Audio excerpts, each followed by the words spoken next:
Ambassador Dayal, what you've heard Professor Packer speak, as well as what's happened over the last 48 hours, if we may say, including with the Five Eyes. What's the larger picture before you?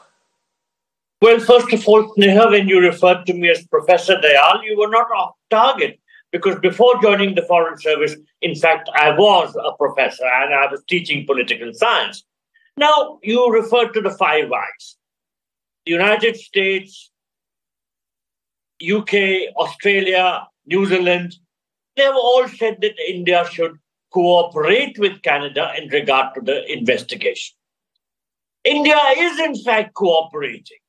India has had several rounds of talks with the Canadian side, but India has been asking Canada to substantiate its allegations by giving proof.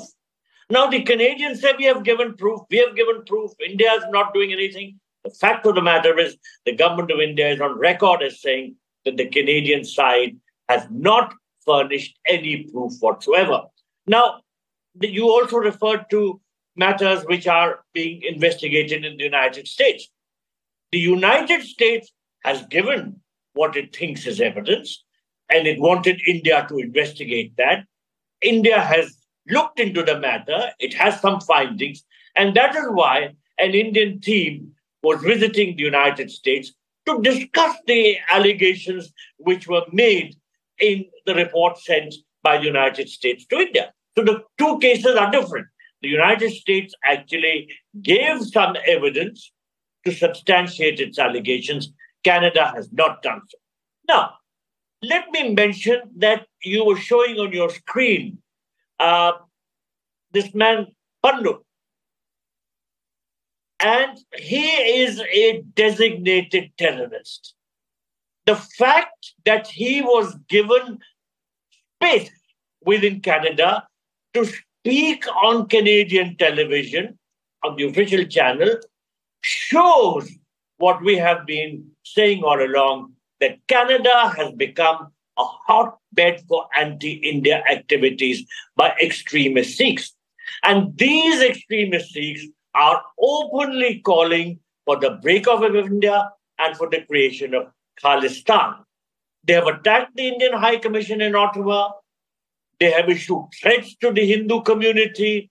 And they have done a whole lot of things which really are extremely hostile to the integrity and sovereignty of India. But unfortunately, the Canadian authorities have done nothing at all to stop them. So I repeat, we are willing to cooperate with the Canadian side. We have asked for evidence. Unfortunately, that evidence has not been forthcoming on Canadian media, including the television channels. What has been happening is that the Canadian allegations are being aired and given so much of time that as if these are proof. No, we are waiting for the proof. India has asked for the proof. Now, may I just refer to what an earlier panelist said about the Vienna Convention. The Vienna Convention confers diplomatic immunity on diplomats. What Canada wanted to do was that we should lift diplomatic immunity from the High Commissioner and the diplomats whom they wanted to investigate. And we refused to do that. What is wrong with that? If we had asked Canada to lift diplomatic immunity from its diplomats, would it have done so? So we are playing strictly by the Vienna Convention. We know what the Vienna Convention requires us to do. Unfortunately, Canada is doing a lot which is leading to the deterioration of the bilateral relationship.